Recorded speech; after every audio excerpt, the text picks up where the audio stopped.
할렐루야. 오늘도 우리 그리스도 예수 안에 있는 저와 여러분 안에 살아계신 하나님 성령님께서 살아계십니다. 그리고 우리를 인도하시고 그분은 실제적으로 정말 옆에 존재하는 어느 누구보다도 더 실제적으로 우리를 인도하고 계십니다. 오늘 11월 7일입니다.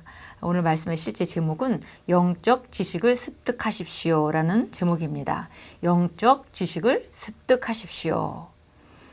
오늘 본문 말씀은 호세아서 6장 3절입니다. 그러므로 우리가 여호와를 알자, 힘써 여호와를 알자.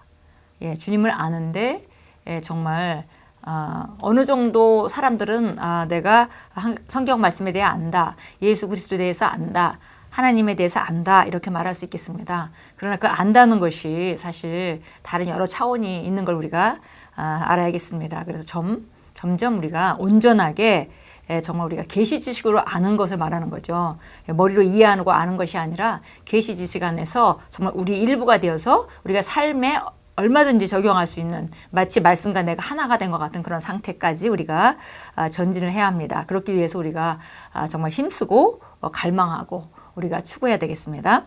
읽겠습니다. 이사야서 1장 19절에 나와 있는 주님의 사랑의 훈계와 초청을 생각해 보십시오. 너희가 즐겨 순종하면 땅의 아름다운 소산을 먹을 것이요. 많은 사람들이 이것을 알지 못해서 주님께서 그들을 도우실 수 있는 기회를 의식적으로 드리지 않습니다. 그들이 패배와 가난과 질병 그리고 결핍 가운데 살아가는 것은 너무도 당연합니다. 오늘 아버지의 이 사랑의 훈계와 초청이 당신의 심령에 울려 퍼지게 하십시오. 킹제임스 버전은 이렇게 말씀합니다. 너희가 자원하고 순종하면 땅의 풍요함을 먹을 것이나 예수님을 우리 인생의 주인으로 받아들였을 때 우리는 이미 순종의 행동을 한 것입니다. 그러므로 하나님께서는 우리를 순종하는 자녀들이라고 부르십니다. 베드로전서 1장 14절에 순종하는 자녀들아 이렇게 이제 부르고 있습니다. 이제 당신은 하나님의 말씀 안에서 살아야 합니다. 그것은 말씀에 순종하는 것이 아니라 말씀을 행하는 것입니다. 당신이 말씀을 행한다면 땅의 풍요함을 먹게 될 것입니다. 우리가 말씀에 순종해서 순종하는 자녀가 됐습니다. 그리고 이제 순종하는 자녀가 돼서 거듭났다면 이제 말씀대로 기능함으로 말미암아 안으로부터 밖으로 변화될 수 있도록 말씀을 행하는 자가 되어야 하는 것이고 말씀을 행한다면 우리가 땅의 풍요함을 우리가 먹게 될 것입니다. 세상에는 여호와의 인자하심이 충만하다고 성경은 말씀합니다. 그러므로 당신에게 줄로 재어준 구역은 아름다운 곳에 있으며 당신의 기업이 실로 아름답다는 것을 확신하십시오. 말씀을 믿고 확언하며 말씀에 따라 행동하십시오. 정말 우리가 하나님 아버지가 어떤 분인지 우리가 안다면 그리고 하나님께 불순종한 아담과 하와로 말미암아 인류에게 어떤 문제가 왔는지 우리가 하나님 입장에서 생각할 때 정말 그 일은 그 아담과 하와로 말미암아 너무나 큰 어려움과 저주가 이 땅의 모든 인류에게 임한 것입니다. 그래서 하나님께서 그 문제를 해결해 주시려고 예수님을 보내주셨고 바로 예수님이 그 죽으시고 부활하심으로 말미암아 새로 거듭날 길이 예비됐고 그 길을 따라가는 사람들은 이제 새 생명 가운데 살게 되어 있습니다. 그러니까 이 새 생명 가운데 우리가 그 영생하는 생명을 가지고 말씀과 성령 안에서 살아가는 그런 삶이라는 것은 바로 정말 부족함이 없는, 그러니까 구원은 이 땅과 내세에 있어서 완벽한 모든 문제를 해결하는 정말 하나님의 축복의 길인 것을 우리가 알 수 있습니다. 그것을 예수님을 영접함으로 말미암아 우리가 그 길로 들어서는 것이죠. 예수님이 바로 우리 길이 되셨습니다. 그 삶은 정말 완벽히 예비된 삶이기 때문에 조금도 부족함이 없습니다. 그래서 우리가 정말 시편 기자가 얘기했던 것 같이 하나님께서 우리에게 줄로 재어준 구역은 아름다운 곳에 있습니다. 정말 주님이 주신 유업이 너무 아름답다는 것을 우리가 말씀을 통해서 알 수 있고요. 그것을 우리가 확언함으로 말미암아 우리가 그 삶 가운데 살 수 있는 것입니다. 계속 읽겠습니다. 하나님께서는 내 백성이 지식이 없으므로 망하는도다라고 말씀하셨습니다. 그분께서 죄인들이 지식이 없으므로 망하도다라고 말씀하지 않으셨다는 것에 주목하십시오. 하나님께서는 내 백성이라고 말씀하셨습니다. 그것은 그리스도인들을 의미하는 것입니다. 하나님의 백성들이 짓밟히고 억압받으며 삶에서 피해자가 되는 것은 그들이 경제나 정보, 물리적 현상 또는 종교에 대한 지식이 부족해서가 결코 아닙니다. 그렇습니다. 그것은 그들이 하나님의 말씀에 대한 계시 지식이나 영적 지식이 없기 때문입니다. 계시 지식이 당신의 영 안으로 들어올 때 그것은 당신을 비추어 더 높은 차원의 삶으로 당신을 쏘아 올리실 것입니다. 예. 보니까 우리가 지식이 없어 망한다. 여기서 내 백성이라고 했다 그랬습니다. 그러니까 하나님께서 그리스도 예수 안에서 우리에게 주신 생명은 승리하고 살아갈 수밖에 없고 다스리고 살아갈 수밖에 없는 그런 삶을 이미 주셨음에도 불구하고 그런 삶을 살지 못하고 그 삶에 있어서 환경에 피해가 되는 것, 질병에 피해가 되는 것, 이런 것들은 바로 지식이 없기 때문이라 그랬고요. 그 지식은 다른 지식이 아니라 말씀에 의거한 계시 지식입니다. 그래서 말씀을 우리가 머리로 동의해서 받아들이고 그다음에 그 지식이 하나님의 성령의 능력으로 말하면 비춰질 때 진정한 우리에게 정말 삶에 적용될 수 있는 진정한 그런 지식이 되는 것이고 그것은 계시 지식입니다. 그러니까 계시 지식이 없으면 거듭난 그리스도인이라 하더라도 정말 피해자가 될 수 있고 또 어떤 분야에 망할 수도 있다고 성경이 말씀해 주고 있습니다. 예, 그래서 바로 우리가 세상 사람들이 뭐 망하는 거는 그거는 뭐 어쩔 수 없는 얘기인데요. 그리스도인들이 내 백성이 하나님의 안타까운 말씀이시죠. 마음으로 그렇게 말씀하십니다. 안타까운 마음으로 말씀하십니다.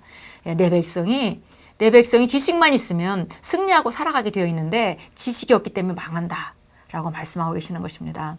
바로 여기서 말하는 지식은 먼저는 우리가 자연적인 영역에 하나님 말씀에 대해서 머리로 이해해야 되겠고요. 그 다음 단계에서 거기서 머무르지 않고 성령으로 말미암아 그것이 비춰질 때 계시 지식이 되고 그러면 우리는 그것을 믿는 사람이 되고 믿는 사람이 된다면은 그렇게 행동할 수 있는 그 능력이 나오는 것이고 이것은 바로 우리가 말씀을 행하는 것입니다. 예, 바로 이런 그 계시 지식이 우리를 다음 차원의 삶으로 점점 더 높은 차원의 삶으로 우리를 쏘아 올립니다. 예, 오늘 우리 사도행전 20장 32절 한번 보겠습니다. 우리가 늘 많이 보는 말씀입니다. 사도행전 20장 32절 말씀인데요. 우리가 알다시피 사도 바울이 에베소에 많은 성도들을 정말 전도해 놓고 떠나는 그 안타까운 마음에 지금 하는 마지막 말입니다. 그래서 32절 이제 형제들아 내가 너희를 하나님과 그분의 은혜의 말씀에 의탁하노니 그 말씀이 능히 너희를 굳게 세워줄 것이며 또 거룩하게 된 모든 사람 가운데서 너희에게 유업을 줄 것이라. 예. 이제 내가 너희를 두고 떠나는 마음 너무 안타깝지만 내가 정말 의탁하고 믿을 분은 지금 두 가지를 얘기했습니다. 하나님은 살아계시니까요. 하나님은 지금도 살아계시니까 살아계신 그 하나님과 그분의 은혜의 말씀을 의탁한다. 그러니까 우리가 그 말씀이 바로 능히 너희를 굳게 세워줘서 정말 모든 사람에게 바로 유업을 줄 것이기 때문이다. 그러니까 사도 바울이 정확하게 이해했던 것은 하나님 은혜의 말씀은 그리고 살아계신 성령의 역사는 그들을 굳게 세워서 말씀이 말하고 있는 그런 모든 유업들을 누리게 해줄 수 있다는 것을 확실하게 알았기 때문에 나는 하나님과 은혜의 말씀에 너희를 의탁한다 이렇게 말하고 그 말씀이 능히 너희를 굳게 세워줄 것이고 또 모든 사람 가운데서 바로 너희에게 유업을 줄 것이다 라고 말씀했습니다. 디모데후서 3장으로 가겠습니다. 디모데후서 3장 15절, 17절 같이 읽겠습니다. 또 어릴 때부터 내가 성경을 알았으니 그 성경은 너로 그리스도 예수 안에 있는 믿음으로 인하여 구원에 이르도록 지혜롭게 할 수 있느니라. 모든 성경은 하나님의 영감으로 주어진 것으로 교리와 책망과 바로잡음과 의로 훈육하기에 유익하니 이는 하나님의 사람이 온전하게 되며 모든 선한 일에 철저히 구비되게 하려 함이라. 예. 우리가 그리스도 예수 안에서 정말 하나님 말씀이 하는 일에 대해서 정확하게 얘기했습니다. 그래서 아까 사도행전 20장 32절에도 사도 바울이 내가 너희를 은혜의 말씀에 또 살아계신 하나님께 의탁한다 이렇게 말했는데요. 여기도 보니까 성경은 바로 믿음으로 인하여 구원에 이르도록 지혜롭게 할 수 있는 것이 바로 성경 말씀이다. 그러면서 모든 성경은 하나님의 성령의 감동으로 쓰여진 것이고 그 다음에 교리와 책망과 바로잡음과 의로 훈육하게 우리를 교정해주고 우리를 바로 하나님께서 주신 그 최고의 삶을 살아갈 수 있도록 우리를 구비시키고 온전케 하며 모든 선한 일을 위해 철저하게 구비시켜준다. 이렇게 말씀하고 있습니다. 하나님 말씀이 바로 우리를 이렇게 세워줍니다. 로마서 1장 16절 봅니다. 로마서 1장 16절 17절 같이 보겠습니다. 내가 그리스도의 복음을 부끄러워하지 아니하노니 이는 이 복음이 믿는 모든 사람을 구원에 이르게 하는 하나님의 능력이 됨이라. 첫째는 유대인에게요 또한 헬라인에게로다. 이 복음 안에는 믿음에서 믿음에 이르게 하는 하나님의 의가 계시되었으니 기록된 바 의인은 믿음으로 말미암아 살리라 함과 같으니라. 예, 그래서 이 복음은 정말 믿는 모든 사람에게 구원에 이르는 하나님의 능력이다. 그래서 어떤 분야든지 예, 영적 지식이 없게 되면 그 분야, 어떤 분야 또 한 분야는 그 말씀대로 기능하기 때문에 잘 승리하고 살아간다 하더라도 다른 쪽 분야에 계시 지식이 없으면 그쪽 분야는 또 우리가 그 승리하는 삶을 살지 못할 수도 있겠습니다. 그래서 보니까 믿음으로 말미암아 구원에 이르게 하는 하나님의 능력이다 그랬고요. 정말 복음 안에는 믿음에서 믿음에 이르게 하는 하나님의 의가 계셔야 되었으니 의인은 믿음으로 말미암아 살리라. 그래서 우리는 믿음으로 말미암아 정말 한 단계에서 다른 단계로 매일매일 전진하고 나아가는데 거기에 가장 중요한 것은 영적 지식, 바로 계시 지식이라는 것을 우리가 오늘 함께 배웠습니다. 예, 함께 기도합니다. 사랑하는 아버지, 그리스도 안에서 너무나도 놀라운 기업을 저에게 주시고 멋진 유산을 남겨주셨으므로 인해 기뻐합니다. 저를 빛의 왕국의 영광스러운 기업의 공동 상속자로 만들어주셔서 아버지께 매일 존귀와 영광을 돌립니다. 예수 이름으로 기도합니다. 아멘. 예, 정말 오늘도 하나님 말씀을 사모해서 우리가 그 은혜의 말씀을 심령으로 붙잡는 자가 되시고 또 그뿐 아니라 방언으로 기도하고 성령이 활성화될 수 있도록 기회를 더 많이 내어드림으로 말미암아 계시 지식이 증가해서 우리는 매일 영광에서 영광으로 능력에서 능력으로 전진하는 그런 하루가 될 것입니다.